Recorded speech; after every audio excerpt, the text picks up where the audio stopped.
Bien, entonces lo que les estaba contando, estamos parados en el 5 de mayo. Hoy día lo que vamos a ver es splines. La próxima clase es una clase más o menos compleja porque tiene que ver con iluminación y ahí los algoritmos de iluminación son un poco complicados, pero esa es la última parte en que yo encuentro que es difícil. De ahí en adelante son cosas que son simples de entender a mi forma de ver.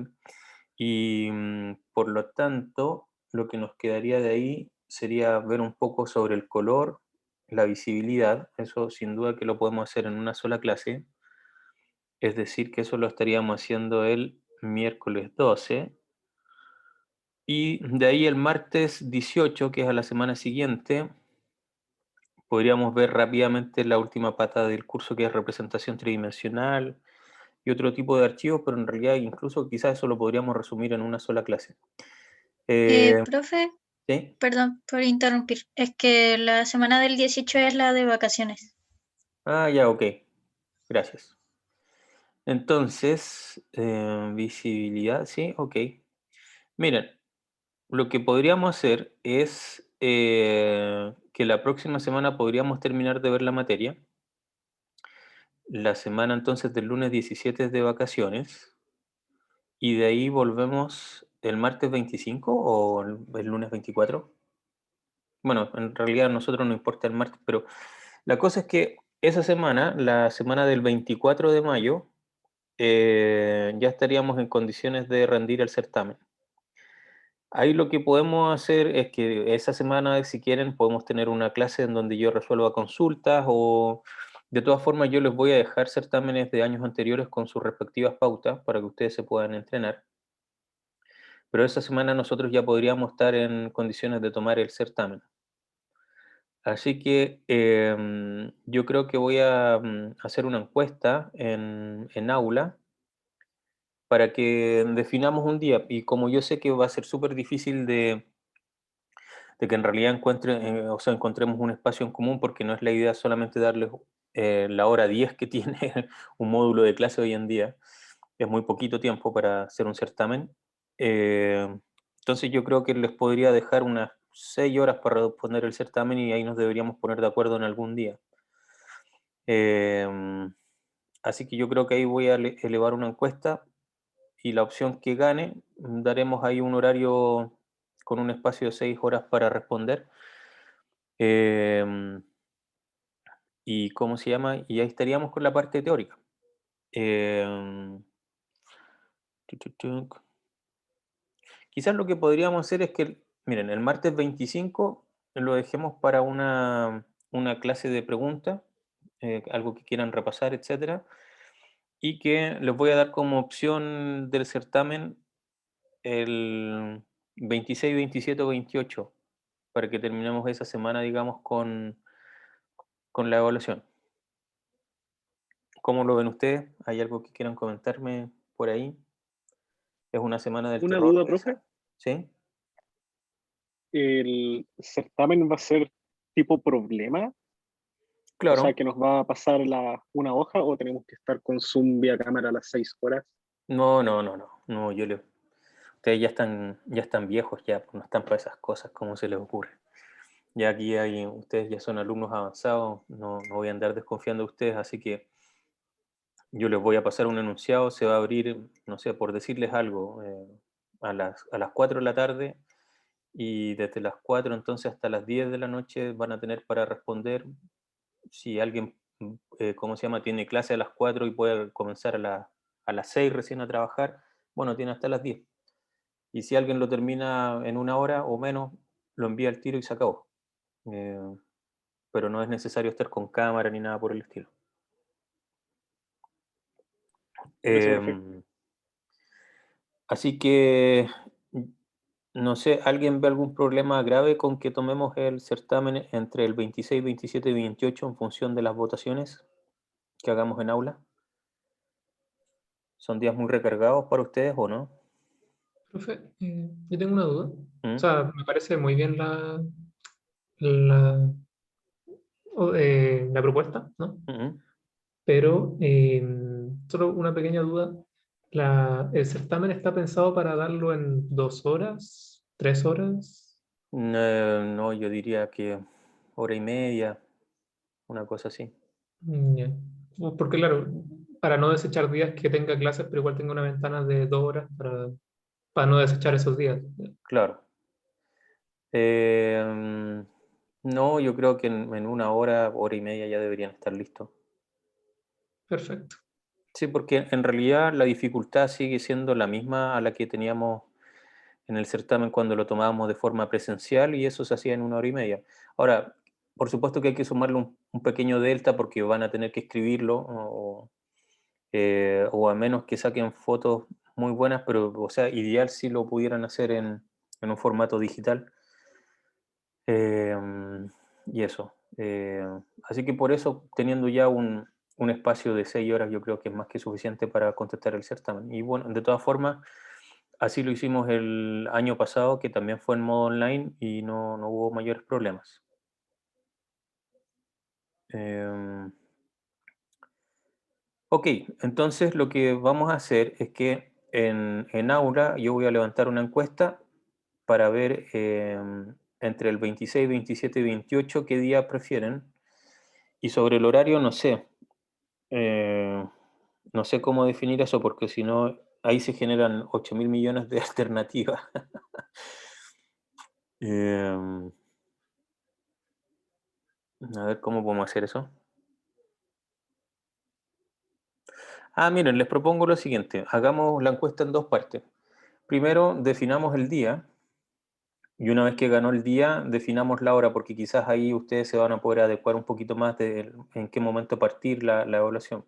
Si en la mañana, en la tarde, etc. ¿Ya? Así que vamos a hacer una encuesta en dos partes. La encuesta se las voy a levantar probablemente mañana y demos plazo hasta la próxima clase para responder. O en realidad hasta el viernes, y para qué tanto, si pueden votar al tiro. Y una vez que tengamos claro el día, les levanto ahí al tiro la otra encuesta para ver desde qué horario comenzaríamos y tendrían un rango de 6 horas para responder.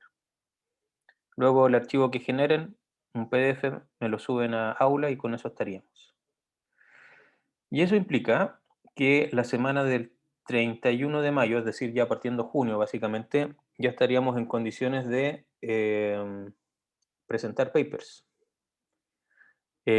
Así que es muy, debe tener una alta prioridad para ustedes, es definir lo antes posible el paper, porque ya de ahí si ustedes no presentan, en realidad no vamos a tener clases, no vamos a tener nada, pero después eso les va a empezar a también a comer tiempo para hacer el proyecto. Entonces aquí, si quieren que nos saltemos una semana, de acuerdo, pero después van a perder un poquito de tiempo para el desarrollo del proyecto y eso no es bueno. Y la lata es que al final hay gente que termina haciendo el proyecto en el último fin de semana antes de la entrega y no duermen 48 horas y cosas por el estilo, y la idea es evitar ese tipo de cosas. Y al mismo tiempo, si lo van haciendo de forma más gradual, tienen más tiempo para irme preguntando cosas. Y ahí, en ese aspecto, ¿cómo se llama? De hecho, no vamos a dejar de tener clases. Si alguien, ¿cómo se llama? Si alguien quiere hacer consultas, me las puede hacer por mail. O si es muy complejo, podemos fijar una reunión por Zoom y ya yo les voy ayudando en su proyecto. Pero en realidad tener clases no me ha sido muy útil en años anteriores porque no asisten, porque entre comillas deberían asistir solamente si tienen preguntas y como no están haciendo el proyecto, entonces no pasa nada y al final es como una especie de pérdida de tiempo. Así que yo creo que es mejor que cuando tengan consultas me pregunten y fijamos una reunión si es necesario. Sí, Juan Pablo. Sobre los papers, tenía una duda, ¿Mm? que yo, en mi caso al menos, le mandé un correo eligiendo el mío, ¿no? Sí, todavía me Pero, falta anotarlo en aula, pero lo tengo ya, ahí. pero le llegó, digamos, con el formato bien y todo. Sí, sí, creo que sí. Sí. Para empezar a como leerlo como, o sea, lo leí, ¿cierto? Pero lo lee para leerlo bien, para después que no sea que no se puede presentar ese o... Claro. Sí, mira, yo creo que hoy día mismo voy a agregar, voy a volver a hojearlo rápido y lo agregaré a la lista de aula de los papers que ya están comprometidos. Y si no, si hay algún problema, te avisaré inmediatamente. Entonces, lo que estamos diciendo es que, fíjense que, porque una vez terminado el certamen ya deberíamos empezar a la semana siguiente al tiro con las presentaciones. Eso quiere decir de que tienen tienen 3 semanas, si es que partimos el 1 de junio, para elegir y hacer la presentación de su paper, porque recuerden que tenemos esto de que las presentaciones son al azar, salvo las personas que no pueden un día, que ya se han excusado, y que cualquier persona podría salir sorteada, digamos, a presentar. Entonces, están teniendo desde ahora básicamente 3 semanas y un cachito, digamos, para preparar su paper. Así que es importante que lo elijan, ojalá, esta semana. ¿De acuerdo? Consultas. La idea de la presentación es como mostrar el paper y irlo explicando así como paso a paso, o hacer una presentación como con lo más importante. Mira, la idea de esto es intentar replicar el ambiente que existe en una conferencia formal de investigación. Y en estas conferencias lo que ocurre es que a ustedes se les da un cierto tiempo que es limitado, y en ese tiempo tienen que ser capaces de vender el cuento, entre comillas, ¿ya? De decir, miren, ¿saben qué? Mi trabajo es espectacular y es el mejor del mundo porque bla, bla, bla.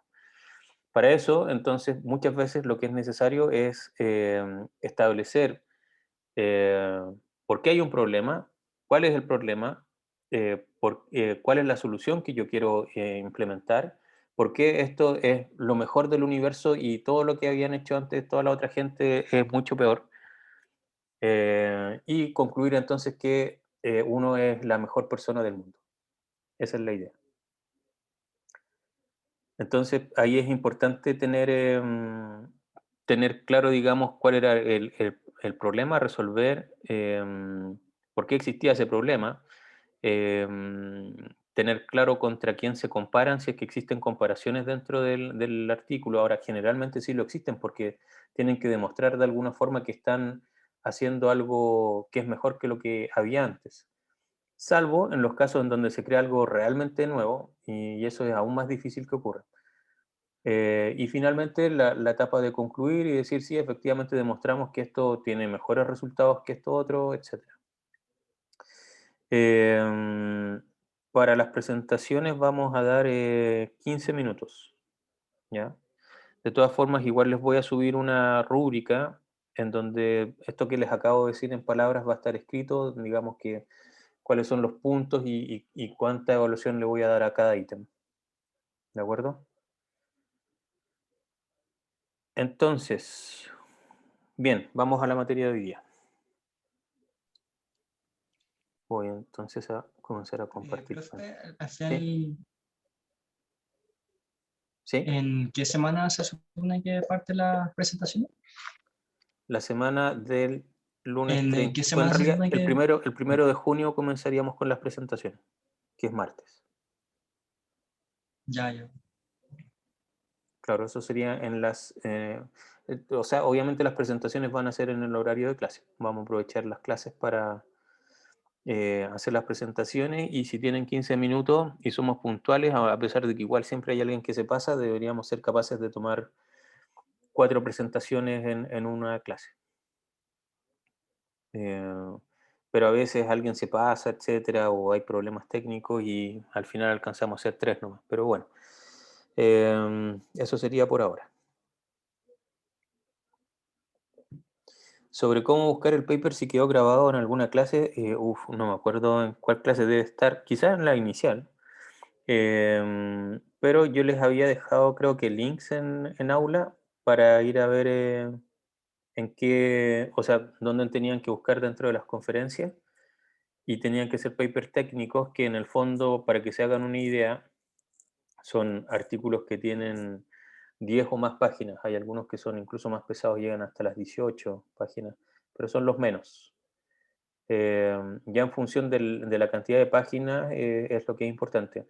No está permitido, por ejemplo, que hagan una presentación sobre lo que fue, digamos, una charla, porque también hay charlas incluidas, y esos papers generalmente tienen 2 páginas, pero 2 o 3 páginas. Esos que son chiquititos, esos no están considerados como aceptables para esta evaluación, porque básicamente son cosas que son muchas veces como empresas como Pixar o otras cosas así, que dicen, bueno, logramos hacer el render de esta película en vez de en 3 horas, en 1 hora y media.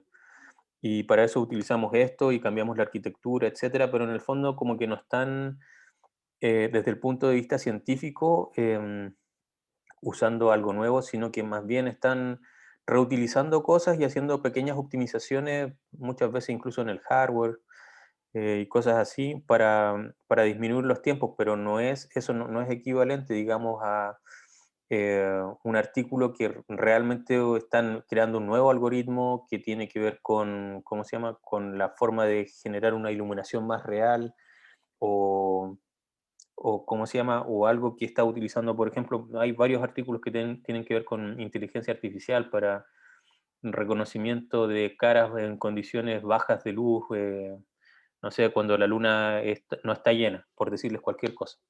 Entonces, igual ahí empiezan a haber muchas más otras restricciones y, y por eso cambia la profundidad del trabajo, porque hay que explicar un montón de otras cosas más y resaltar lo novedoso que tiene el artículo y por qué es mejor que lo que ya existía hasta ese momento. Entonces, ahí deberían estar los links en Aula, si mal no recuerdo. Hice viñetas porque hay 3 viñetas, hay una para la parte teórica, que es lo que estamos haciendo ahora, hay otra viñeta para el paper y hay otra viñeta para el proyecto. Entonces, en la viñeta del paper debería estar todo ese tipo de información. Bien, vamos a la clase entonces.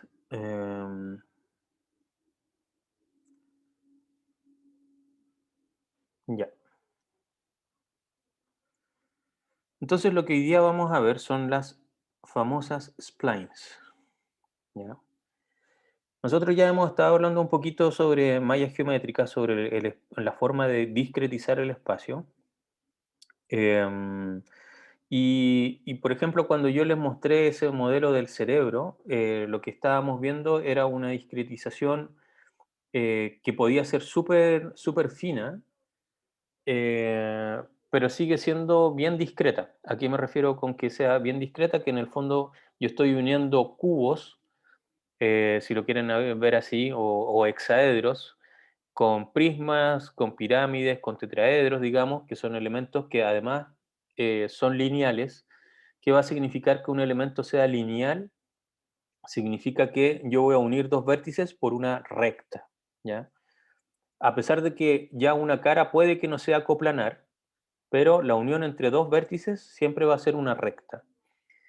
En cambio, si yo quiero representar cosas que son realmente curvas, ¿ya? Yo entonces, para representar algo que realmente es curvo, tendría que añadir millones de millones de millones de millones de rectas una al lado del otro, cosa que sea casi como imperceptible en realidad la discretización que yo estoy realizando sobre este espacio para representar algo que sea súper curvo, y aún así jamás lo voy a lograr. Siempre va a ser una aproximación. Entonces, por ello es que existen las splines, ¿ya? Y las splines son cosas que nos permiten que ahora entre 2 puntos, en vez de tener una recta, ¿ya? Ahora puedo tener un polinomio. Puedo tener un polinomio de grado 1, grado 2, grado 3, cuán complejo yo quiero que este sea, ¿ya?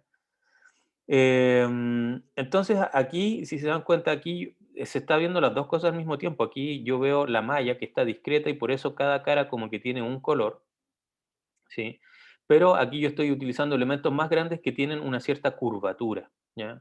Y esta curvatura es la que nosotros vamos a entender por spline, ¿ya? ¿Cuál es mi correo? que lo escribo aquí en el chat.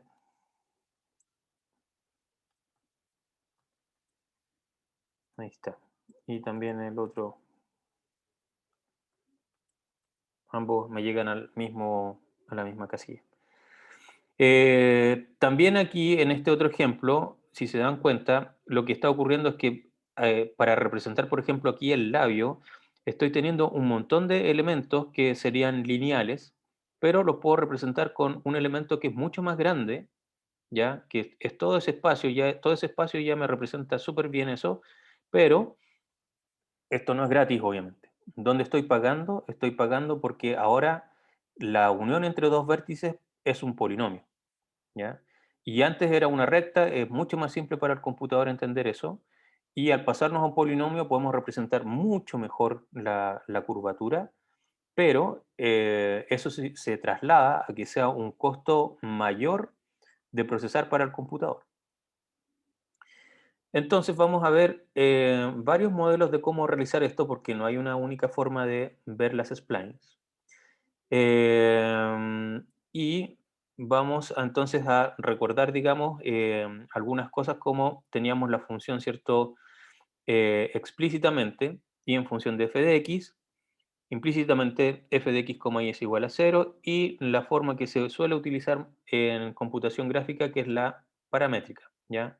En donde mi x es una función que va a depender de t y mi y va a ser otra función que va a depender de t. Y a medida que voy variando este t, entonces es que me voy moviendo entre los distintos vértices que tiene mi dominio. Aquí tenemos algunos ejemplos simples, ¿cierto? Igual f de x, o una línea recta sería y igual a x más b. La mitad de un círculo sería y igual a la raíz cuadrada del radio al cuadrado menos x al cuadrado. Y en 3D, cuando ya nos estamos moviendo en un mundo más difícil, ¿cierto? Vamos a necesitar dos ecuaciones. Definir tanto el y en función del x como el z en función del x, pero con funciones distintas. Y una superficie va a ser que el z lo vamos a encontrar en una función que va a depender tanto de x como y. ¿Ya? Por ejemplo, cómo hacer un cono. El cono es como un círculo que está en X e Y, pero a medida que el Z va creciendo, por ejemplo, mi radio se va haciendo más grande. Entonces parto desde el origen y esto va creciendo, creciendo, creciendo, creciendo, creciendo y el Z cada vez va creciendo más con su radio, ¿cierto? Y de esa forma yo puedo crear un cono.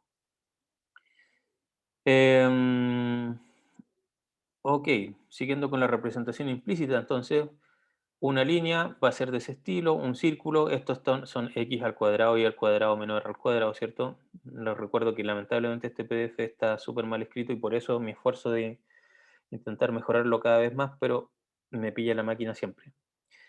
En 3D una superficie se describe entonces en función de las tres coordenadas, ¿ya? Por ejemplo, una esfera va a ser ahora de esta forma. Una curva corresponde entonces a la intersección de dos superficies. Y por lo tanto, por ejemplo, voy a igualar esta función en 0 y esta otra en 0, y cuando yo intersecte estas dos superficies, puedo encontrar una cierta curva, ¿ya? Y por supuesto que el punto que yo encuentre debe pertenecer a ambas superficies, si no, no hay intersección. Bien, entonces ahora viendo la representación paramétrica, que es la que realmente nos importa, en 2D habíamos visto que esto lo podemos escribir como un vector, ¿cierto? Que aquí voy a poner el x en función de t y abajo voy a poner el y en función de t, con un t que va a ir variando típicamente entre 0 y 1, ¿ya? Como aparece aquí abajo, siempre voy a estar normalizando entre 0 y 1. Si recuerdan, cuando estuvimos trabajando en 2D y yo tenía dos puntos, tenía x sub 1 más t factor de x sub 2 menos x sub 1. Entonces, si eso valía 0, me quedaba con el x1, y si eso valía 1, entonces me quedaba con el x2. ¿De acuerdo? Entonces, por eso el t va variando entre 0 y 1, porque voy a estar jugando entre el extremo inicial y el extremo final de mis vértices. La derivada va a representar entonces la tangente a la curva y es perpendicular a la normal del punto, ¿ya? Entonces esta es una forma de escribirlo con este vector transpuesto, ¿cierto? Y como ya les dije, es frecuente normalizar de modo que el primer valor de t es 0 y el último valor de t es 1. Entonces aquí tenemos un pequeño ejemplo de cómo se podría realizar esto. Aquí tengo que x es coseno de alfa y es seno de alfa, donde alfa va variando entre 0 y pi medios, ¿ya? Y entonces esto sería la representación paramétrica de un cuarto de circunferencia. Y si lo quiero llevar entonces realmente a la forma paramétrica, esto es equivalente a estas ecuaciones que están acá, ¿ya? Con eso entonces, si mi t va variando entre 0 y 1, en 0, ¿qué es lo que pasaría? Estaría aquí en, el x sería 1 menos 0 dividido por 1 más 0, es decir, que el x vale 1, estoy parado acá, mientras que cuando esté parado en 0, ¿cierto? Aquí me queda 2 por 0, 0, y abajo me queda 1 más 0, 1, así que estoy parado efectivamente ahí, en I0 y X1. Y cuando me vaya al otro extremo, a 1, ¿cierto? Aquí me va a quedar 0 arriba, así que voy a estar parado acá, y aquí me va a quedar 2 dividido en 2, ¿cierto? 1, así que voy a estar parado aquí. Y entre medio, mientras voy, este t se va alejando del 0, voy a ir avanzando por acá, ¿ya? Y depende de cuántos intervalos yo quiera tomar, es que voy a ir aproximando eso que está ahí. Entonces, para representar ahora una superficie, vamos a requerir de dos parámetros. Antes en 2D estábamos requiriendo solamente de t. En cambio, aquí debería decir x, va a ser una función de x que va a depender de estas dos variables, u y b, que van a ser mis parámetros, y lo mismo, y z lo mismo, ¿ya? La representación matricial en realidad es el vector de poner simplemente las tres coordenadas, y eso es súper simple. Entonces, vayamos a considerar curvas polinomiales. Primero que nada, entonces, ahora un punto, ¿ya? Un punto yo lo voy a definir en función de los parámetros, y aquí voy a tener el x que va a depender de dicho parámetro, el y y el z. La curva paramétrica polinomial de grado n, ¿ya? Entonces va a ser la sumatoria de tk por b sub k, donde estos van a ser los parámetros que van a controlar mi polinomio, ¿cierto? Y bueno, ahí está una observación obvia, ¿cierto? Una curva paramétrica polinomial de grado n requiere n más 1 puntos de control. Ya vamos a definir bien lo que significan estos puntos de control. Entonces, por fin, vamos a la spline. Bueno, en aplicaciones gráficas, una spline es un conjunto de curvas que se forman con secciones polinómicas. Van a satisfacer condiciones de continuidad en las fronteras y se definen especificando los puntos de control. Los puntos de control establecen la forma general de la curva, forman las ecuaciones paramétricas polinomiales que definen la curva. Y hay dos casos, la interpolación y la aproximación. Primero vamos a ver qué significa que una spline interpole nuestro dominio. Resulta entonces que los puntos de control, o sea, vamos a decir que la spline va a contener a todos los puntos de control, y estos puntos rojitos son los puntos de control, ¿ya? Y si se dan cuenta, mi spline, mi curvatura, pasa exactamente por esos puntos de control. Los incluye, si lo quieren ver así. Y aquí dice que este tipo de spline es particularmente útil en procesos de digitalización de datos y especificación de trayectos para animación. Entonces, fíjense que estos puntos de control no significa que en realidad el dominio realmente sea así, ¿ya? Es simplemente que yo estoy dando puntos de control que pertenecen a mi discretización. Por ejemplo, yo podría definir un auto, la figura de un auto, así, con 50 puntos de control, y definir el mismo auto con 500 puntos de control, ¿ya? Obviamente que el que tiene 50 puntos de control es mucho más fácil de poder representarlo con poquitas splines, pero el que tiene 500 va a ser, tiene mayor cantidad de restricciones, por supuesto, y va a conservar una mayor cantidad de datos. Entonces, los puntos de control son puntos por donde yo sé que tengo que pasar, pero entre medio podrían ocurrir más cosas, ¿ya? Por ejemplo, aquí esto podría darse una curva como por acá, ¿sí? venirse por acá y luego continuar hacia allá, o venirse por acá y irse hacia allá. Entonces, los puntos de control me dicen, por aquí sí o sí deberías pasar, pero entre medio puede que nos estemos perdiendo información. Entonces, por eso vamos a decir que interpolamos, ¿ya? Porque yo sé que tengo que pasar por aquí y sé que tengo que pasar por aquí y entre medio yo voy a interpolar para decir cómo se describe mi curva. Otra forma que tienen las splines es de aproximar, ¿ya? Y aquí las splines no van a pasar necesariamente por la curva que que define mi dominio, ¿ya? Entonces, ese punto ni siquiera debería estar ahí, debería estar un poquito más arriba, eso se corrió por ¿cómo se llama? Por el PDF, pero como que este está un poquito más arriba y un poquito más abajo, algo así como lo que aparece aquí.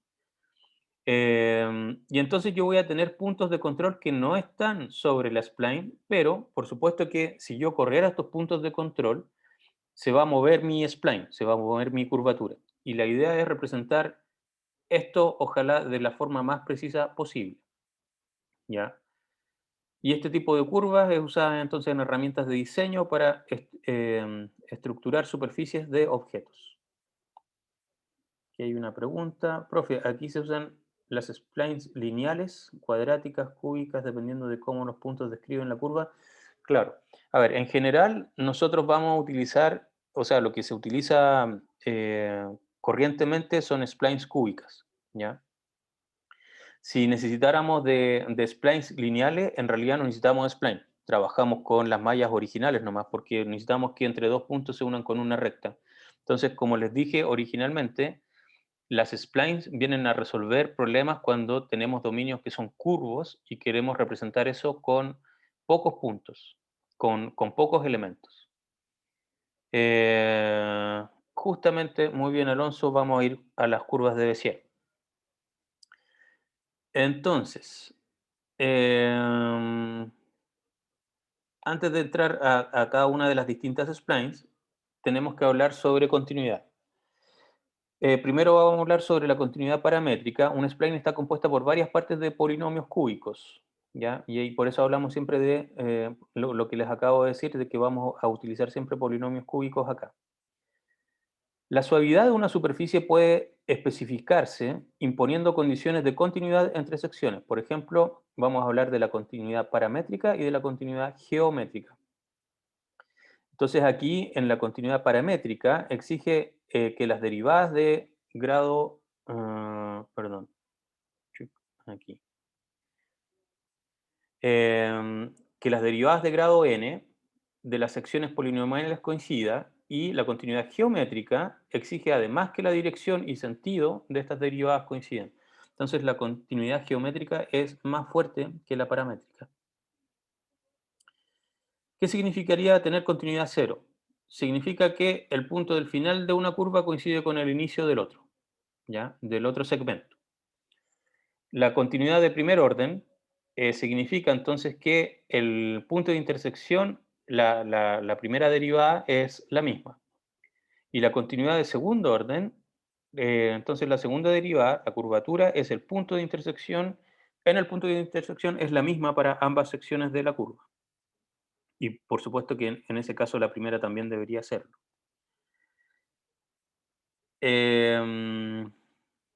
Bien, entonces veamos qué pasa con la continuidad de orden C sub n. La dirección y magnitud de la enésima derivada con respecto al parámetro t de nuestro polinomio tendría que ser igual en el punto de intersección. Entonces, si yo aquí vimos hasta C sub 2, ¿ya? Esta es la definición de C sub n, en donde exige que la enésima derivada de mi polinomio sea en el punto de intersección entre dos segmentos sea la misma. Aquí vemos pequeños ejemplos. Si se dan cuenta, yo aquí voy siguiendo una curvatura, ¿cierto? Y aquí, ¡pac!, me voy en un ángulo casi de 90 grados hacia el otro, en otra dirección, ¿cierto? Y de ahí sigue mi curvatura. Aquí lo único que se está cumpliendo es que en el fondo, en este punto, coincide que es el final del primer segmento y es el inicio del segundo.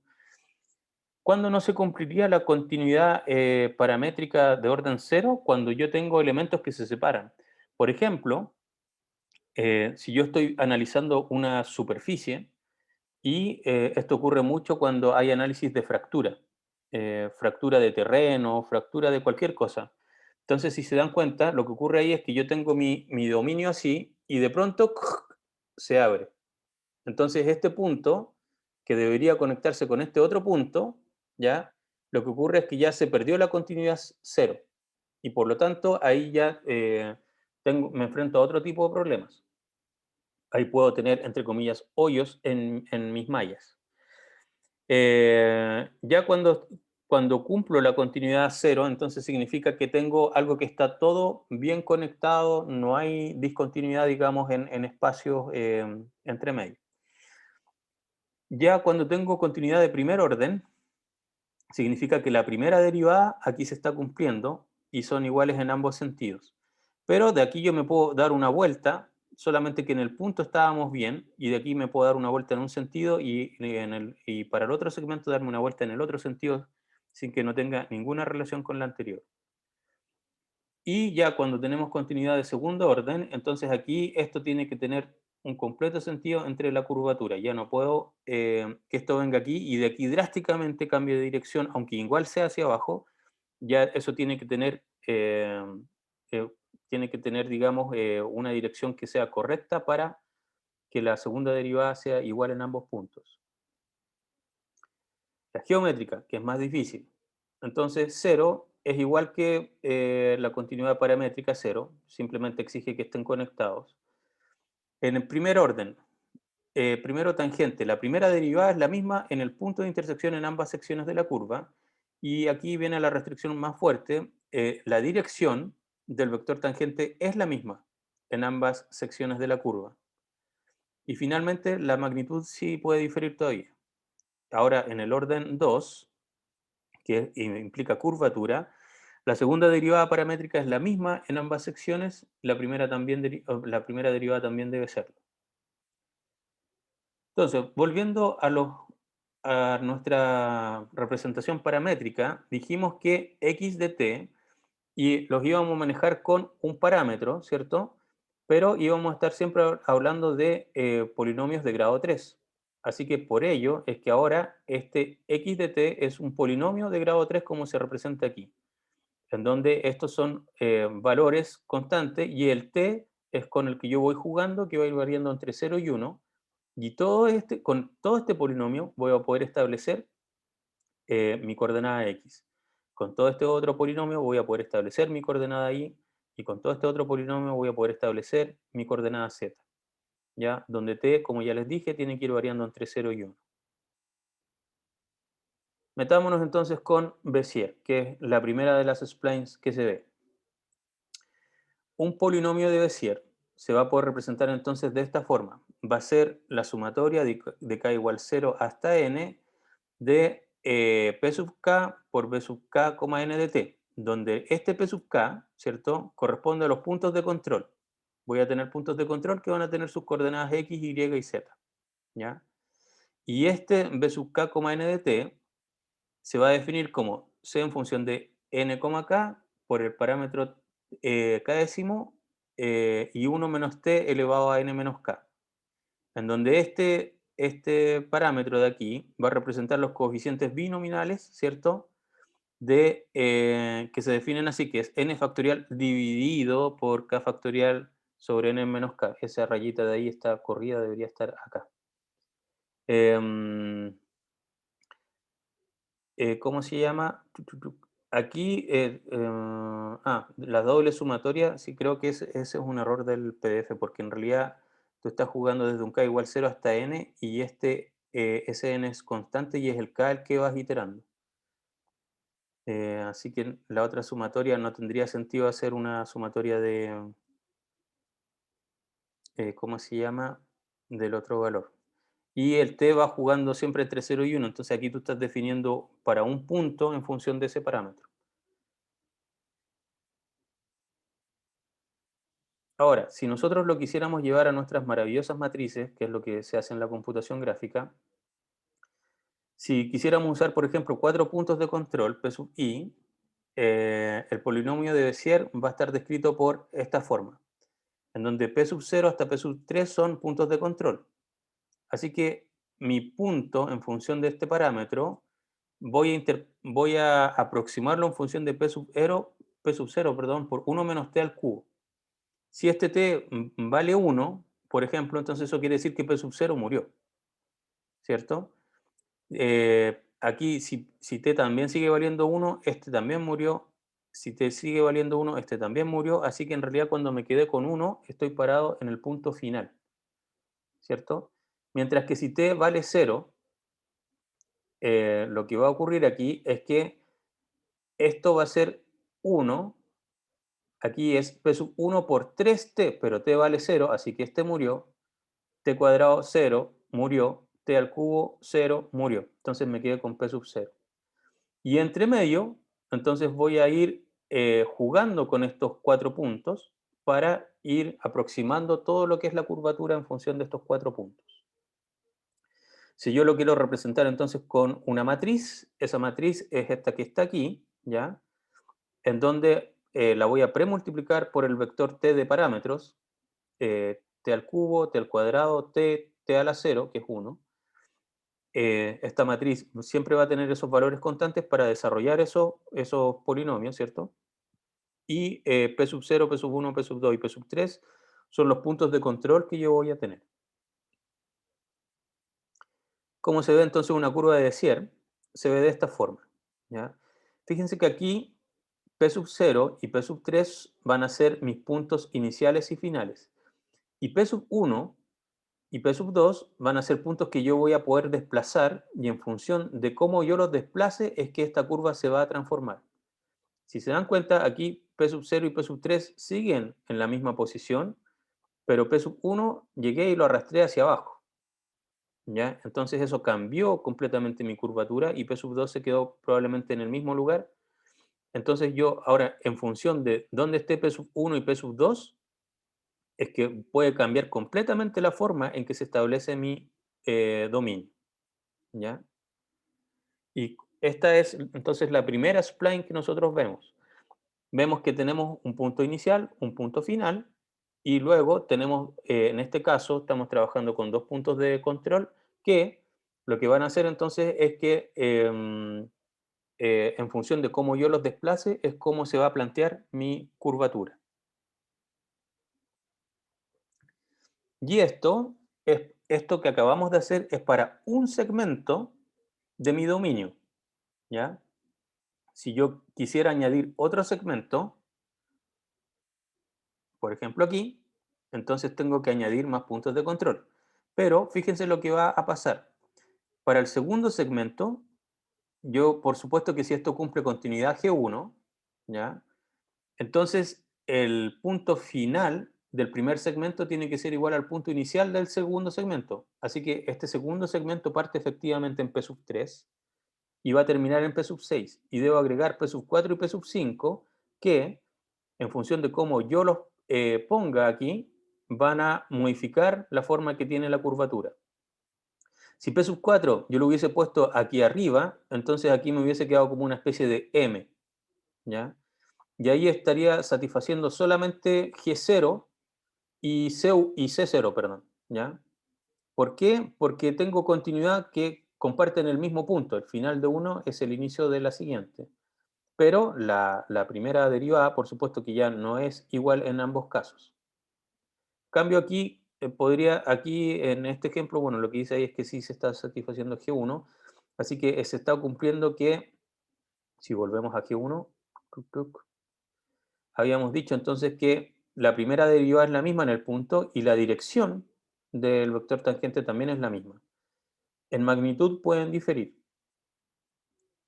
Entonces, si lo vemos acá, claro, según como nos vamos moviendo, aquí la primera derivada vendría hacia acá, ¿cierto? Hacia abajo, y tiene esta dirección, obviamente, ¿ya? Y para esta curvatura, como parto aquí y termino allá, también esa derivada va a venir hacia abajo y va a tener la misma dirección, pero esto, por ejemplo, quizás lo podría, este punto 4, yo lo podría ir moviendo como más hacia acá, cosa que la derivada se mantenga, pero la magnitud de este nuevo vector tangente, de la primera derivada, podría variar, ¿ya? Y eso me da lo mismo porque estoy pidiendo solamente continuidad geométrica 1. En cambio, si quisiera que se mantuviese también la misma magnitud, ahí... Ah, no, en realidad la magnitud me da lo mismo siempre, sí. Sí, en realidad luego lo que tiene que, la segunda, para tener G2, lo que me importa es que la segunda derivada sea la misma. Así que en realidad da lo mismo si yo la voy bajando hacia acá, por lo menos estoy asegurando que mantengo continuidad G1. Hermite. Hermite es otra forma de realizar splines, ¿ya? Vimos una que era Bézier, ahora vamos a ver Hermite, que es otra. Cada una puede tener sus ventajas, desventajas, etcétera. Eso es plano de otra cosa, pero por lo menos es bueno que sepan de que las splines no son únicas, hay distintos tipos de splines. Entonces, Hermite, un segmento de curva polinomial cúbica. Sus puntos de control corresponden a los puntos de extremos P sub 0 y P sub 1 y los vectores ahora, tangentes P sub 0' y P sub 1'. Usando estos valores se despejan las incógnitas B sub k de la ecuación paramétrica normalizada y se obtiene esta matriz que está aquí.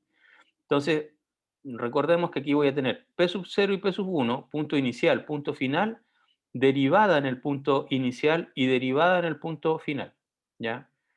Y en realidad son vectores siempre.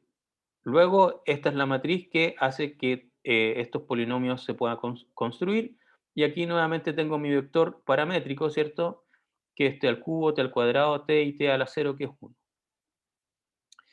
Entonces, ¿qué es lo que va a pasar aquí? Fíjense que aquí yo tengo dos puntos y tengo un vector, ¿cierto? Que me describe cómo se comporta esta curva, ¿ya? Antes yo aquí tenía que agregar un punto por acá y otro punto por acá, que eran mis puntos de control. No, ahora yo tengo un vector que me indica, ¿ya?, cómo va la curvatura. Entonces, por ejemplo, si este vector es más grande, manteniendo la misma dirección, ¿cierto? Entonces esto se va a volver cada vez más pronunciado.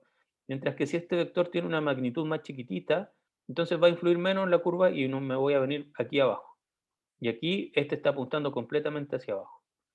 Entonces, nuevamente, si yo tengo dos puntos, ahora la dirección de los vectores en dichos puntos más su magnitud va a influir naturalmente en la forma en que se va a generar la curva. Y este es un segmento de curva, ¿ya? Entonces, por ejemplo, aquí, si se dan cuenta, los puntos inicial y final son siempre los mismos, pero aquí voy variando la dirección y, sí, solamente la dirección, ni siquiera la magnitud de hacia dónde van estos puntos. Y, por ejemplo, aquí estoy jugando así, luego aquí vengo acá y aquí como que, ¿cómo se llama? Baja inmediata y drásticamente hacia acá. Aquí ya me puedo dar una curva, generar una curva que se autointersecta, por así decirlo, si estamos viéndolo en 2D. Y aquí tengo otro tipo de cosas que es para cumplir, digamos, que ambas apunten hacia abajo, ¿ya? ¿Por qué esta no es una que venga así? ¿Por qué no es como una sonrisa? ¿Qué tendría que hacer si yo quisiera aquí una sonrisa? El vector final tendría que ir hacia arriba. Correcto, ¿cierto? Que vendría a ser como lo opuesto del que está aquí, ¿sí? Por eso aquí los dos apuntan hacia abajo y como los dos están apuntando hacia abajo, estoy obligado a hacer esta vuelta, ¿ya?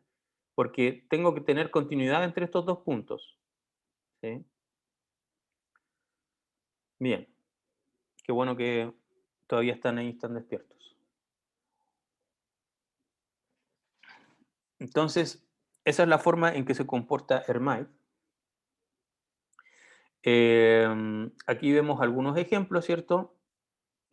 Como les dije ahora, también la magnitud de estos P sub 0' y P sub 1' son relevantes, porque si estos mismos los mantengo y este crece, entonces aquí este debería cada vez irse inflando más, ¿ya?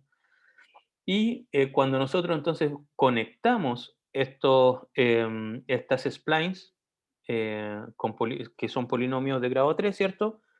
No, ocurre lo mismo que cuando estábamos trabajando con Bézier, ¿cierto? Aquí podemos unir y nos vamos a preocupar ver si satisfacen la continuidad G1, G2, etc. Mientras más restricciones de continuidad establecemos, es más difícil, digamos, por supuesto, generar espacios que no sean suaves. Bien, y eso nos lleva al último punto, que son las B-splines. Antes vimos las splines, que son Bézier y Hermite, y ahora vamos a ver las B-splines. ¿Y por qué es necesario ver las B-splines? Bueno, una spline cúbica natural interpola todos sus puntos de control, pero son difíciles de manipular y cualquier cambio en un punto podría afectar la curva completa incluso. ¿Por qué? Porque si nos devolvemos acá, ustedes me podrían decir, pero profe, si usted mueve ese vector hacia allá, ¿cierto? Lo hace crecer, no afecta en nada a este que viene acá, ¿cierto? Entonces, ¿por qué dijimos lo anterior? Porque lo que podría ocurrir es que si yo hago crecer este mucho, ¿ya? Y esta dirección, este punto se mantiene, recordemos que los espacios de continuidad yo los quiero mantener. Entonces podría ser que, por ejemplo, ya si yo cambio este de aquí un poquito, ¿ya? La continuidad G1 se podría perder. Y por lo tanto, si quiero mantener la continuidad G1, eso podría hacer que este vector cambie también, y también quizás cambie su magnitud y todo, y quizás quizás podría llegar a afectar este que viene acá, porque me lo va a correr quizás un poquito, dado de que ahora esta curva es un poquito más pronunciada y se viene a pegar aquí, y por lo tanto va a afectar al siguiente, y ese podría afectar al siguiente, y al siguiente, y al siguiente. Quizás en una magnitud no muy grande, pero, pero igual lo puede afectar. Entonces, es complicado ese punto. El último punto debería tener el vector hacia el otro lado. Baja. Ah, sí, verdad. Claro, siguiendo la curvatura, sí, mira, qué bien. Sí, este debería venir hacia abajo, justamente como lo vimos aquí. Sí, debería venir hacia abajo. Correcto. Muy bien, Daniel. Muchas gracias. Tengo que reparar ese. Cuando haga mis verdaderas diapositivas bonitas, tengo que preocuparme de eso. Efectivamente, este vector debería venir hacia abajo, ¿cierto? Y lo que estábamos conversando es que si yo afecto, por ejemplo, un vector por acá y yo quiero mantener la continuidad, este lo voy a tener que desplazar también en su dirección, probablemente, y eso podría afectar, aunque sea en un grado menor al que está aquí, y si este se tiene que mover o cambia, el segmento que sigue también debería cambiar para mantener la continuidad o todas las restricciones que tenía impuesto. Entonces, por eso está dicho esto, o sea, que son difíciles de manipular porque imagínense que yo tengo algo representado con splines y estoy analizando, por ejemplo, deformaciones. Deformación en el sentido de que ya tengo por ejemplo, una esfera, ¿ya? Que representa para mí una pelota, ¿ya? De fútbol, y esa pelota de fútbol, yo quiero analizar qué pasa si la dejo caer desde cierta altura y choca contra una mesa, ¿ya? Por supuesto que esa esfera, lo que va a ocurrir es que al chocar, o sea, viene cayendo, quizás no hay gran deformación ni nada, pero cuando choca contra la mesa, hay muchos puntos que se desplazan y eso va a afectar, pero realmente todo el dominio que yo tengo en mi curvatura si quiero mantener las continuidades. Entonces, hay veces que en la geometría yo quiero mover puntos. Si recuerdan, una de las primeras imágenes que vimos eran rostros, ¿cierto? Si yo quisiera hacer simulaciones con esas mallas, por ejemplo, que alguien esté hablando, entonces las curvas se van a mover, porque los labios se tienen que mover, se tienen que juntar, se tiene que abrir la boca en algún momento, etc. Entonces, todas esas cosas que yo voy, ¿cómo se llama? Voy desplazando algunos puntos, van a cambiar los vectores en los puntos de intersección, y eso va a afectar, por ejemplo, mi 100, o va a afectar, no sé, mis ojos. Y quizás mis ojos en realidad no se ven afectados producto de la forma en que estoy hablando. Pero entonces voy a tener que readecuar los puntos que están en el ojo para que sigan, entre comillas, ahí fijos como que si no se movieran. Entonces, por eso, a eso se refiere este punto, que las splines son muy complejas de tratar si es que hay manipulación de los vértices. Las B-splines son curvas de aproximación, ¿ya? Antes estábamos interpolando, es decir, pasábamos exactamente por los puntos de control, ahora vamos a aproximar. Y la gracia entonces de aproximar es que nos va a permitir una manipulación local de la curva y requieren menos cálculos para la determinación de sus coeficientes. Entonces, ahora lo que va a ocurrir es que en las B-splines cúbicas vamos a aproximar con una serie de m más 1 puntos de control, de P sub 0 hasta P sub m, con un mínimo de 4 puntos, ¿ya? Como P parte, o sea, el primer índice parte en 0 y exigen que m sea mayor o igual que 3, tengo al menos 0, 1, 2, 3, es decir, 4. Y las curvaturas consisten de m menos 2 segmentos polinomiales, desde q sub 3 hasta q sub m con este mismo m, ¿ya? También vamos a usar parámetros t secuencial, de manera que q sub i está definida con un t que varía entre t sub i y t sub i más 1, para un i que va entre 3 y n. Ok, en el caso de las Uniform Non-Rational B-Splines, vamos a tener unos nodes que van a ser como son los puntos iniciales y finales de los segmentos de las B-Splines, ¿ya? Que en el fondo no son puntos de control, sino que es donde yo estoy comenzando mi segmento, porque igual tengo que producir un segmento. Ahora este segmento quizás no coincide exactamente con un punto de control, ahí hay que tener cuidado. El punto de control está definido sobre el dominio que yo quiero representar, es como mi input, si lo quieren así. Es como que me dijeran, mira, quiero que me hagas una malla de una esfera, y me pasan puntos de control sobre una esfera. En el caso anterior, cuando yo estaba hablando de las splines, tanto de Hermite como de Bezier, entonces mis puntos de mis polinomios iban a pasar exactamente por esos puntos de control, por los que me dieron. En cambio aquí me pueden pasar varios puntos de control para saber cómo es la geometría, pero estos nodes no necesariamente van a coincidir con los puntos de control que me pasaron. Es simplemente para indicar que aquí comienza un segmento y termina acá. Y aquí termina ese segmento y comienza el siguiente. Y aquí termina ese segmento y comienza el siguiente y así. Pero esto no es lo mismo que un punto de control, ¿ya? Entonces, asumiremos que entre t sub i más 1 y t sub i hay una distancia de 1, ¿ya? En el fondo siempre vamos a estar variando nuestros t entre 0 y 1 como siempre. Y cada segmento, que lo vamos a llamar q sub i en función de t, va a quedar definido por esta ecuación, donde vamos a explicar ahora qué significan cada una de estas tres cosas. Bueno, el vector t yo creo que ya lo saben, ¿cierto? El vector de parámetros, que hemos estado usando todo el rato. Esta va a ser la matriz que tenemos que encontrar, y este g va a depender de los, ¿cómo se llama? De los puntos que definan mi B-spline. Entonces, estos van a ser los puntos de control de mi curva, no de mi input, ¿ya? Donde este es el dominio, ¿cierto?, que quiero representar. Y aquí entonces parto con P sub 0, P sub 1, P sub 2 y P sub 3.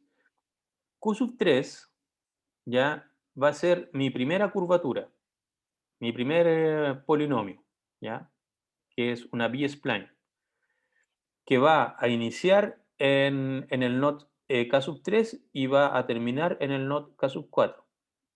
¿Por qué necesito de estos 4 puntos de control de curvatura para establecer Q3? ¿Por qué necesito P sub 3 sobre todo? ¿Qué se les ocurre? ¿Por qué no lo puedo lograr simplemente con P sub 1, P sub 0, P sub 1 y P sub 2?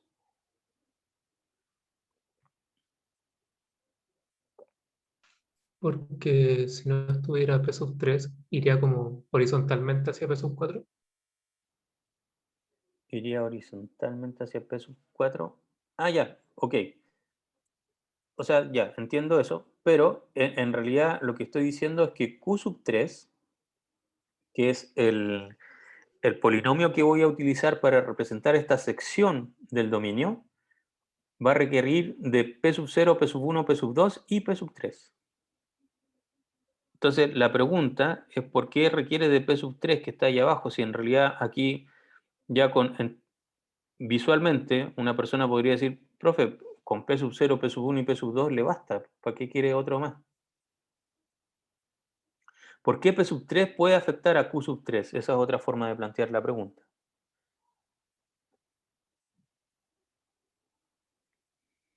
Por la orientación que tiene. Correcto, muy bien. Si yo varío P sub 3, ¿cierto? Esta curva, la Q sub 4, va a variar, ¿cierto? Y podría yo perder la continuidad en este NOT, ¿ya? Es por ello que necesito los puntos que vienen aquí y también el siguiente donde termina el otro. Por ejemplo, Q sub 4 va a depender de P sub 1, P sub 2, P sub 3 y P sub 4 que está por allá arriba. ¿Ya? Y alguien podría decir, profe, ¿para qué quiere P sub 4 para establecer Q sub 4? Si mire, si está por allá ese otro punto de control, no tiene nada que ver con Q sub 4. No, pero dado que este otro punto afecta esta curvatura, entonces puede afectar la continuidad en el NOT Q sub 5. Por lo tanto, es necesario ir mirando siempre un punto de control más allá. Ahora bien, entonces, ¿qué significa cada una de estas cosas?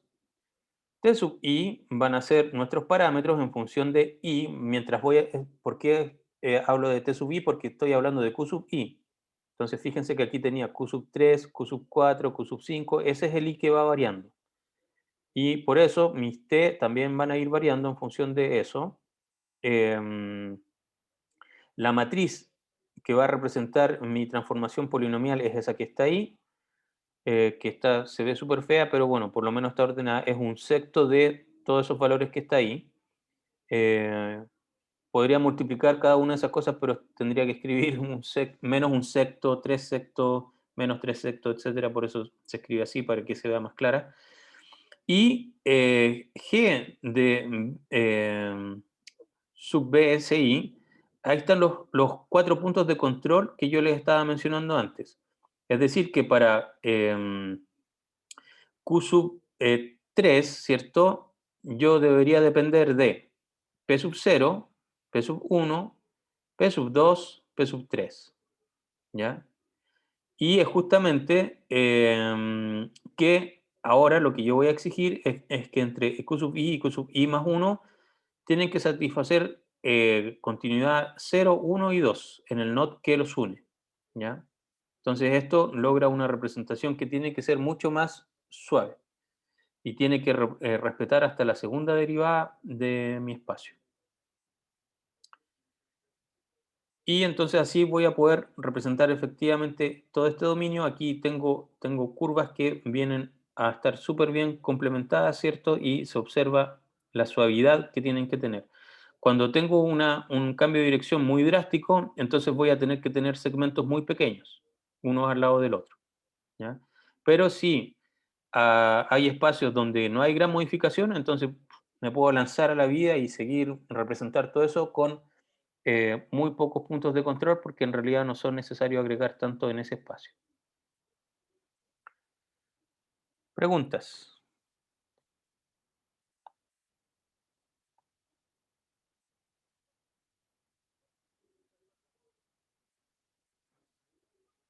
¿Se entendió la idea de las splines y B-splines?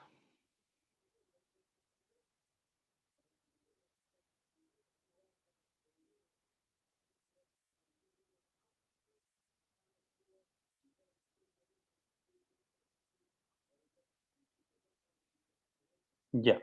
Entonces, como yo les decía, el mundo de las splines es muy utilizado, digamos, cuando queremos hacer cosas que sean mucho más reales utilizando una menor cantidad de puntos.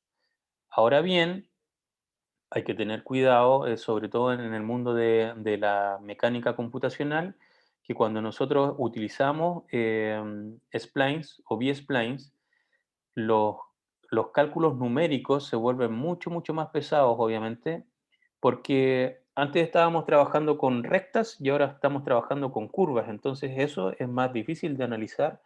Quizás voy a tener muchos menos elementos, pero el cálculo para esos elementos es más pesado. Por ejemplo, un ejemplo súper simple, si yo quisiera calcular el volumen de una figura y tengo puros cubos para generar esa figura, por ejemplo, como un Lego, si lo quieren ver así, chuta, re fácil porque yo sé cuánto vale, cuál es el volumen de un Lego, digo cuántos piezas de Lego ocupé, multiplico y se acabó, ¿ya? Pero ese quizás no va a ser el volumen de la figura real si yo quisiera representar una persona, porque el Lego es realmente discreto, no aproxima bien las curvas, ¿cierto? Tengo que utilizar muchos, muchos Legos para que se vea como más real. Y en cambio con un spline podría quizás tener muchos menos puntos, pero ya si quiero calcular el volumen, como esto es curvo, ya no es trivial, ¿cierto? Es mucho más complejo calcular ya simplemente el volumen. Y para qué hablar de deformaciones de estos cuerpos, ¿cierto? Que si tienen que interactuar dos cuerpos, por ejemplo, una pelota chocando contra otra pelota, cómo se deforman, ya ahí son cálculos realmente fuertes y difíciles. Entonces, ahí siempre uno tiene que estar esta famosa y gran palabra de trade-off, ¿cierto? Que es qué tan reales quieren ser versus cuánto se quieren demorar o cuánto quieren gastar, etcétera, ¿ya?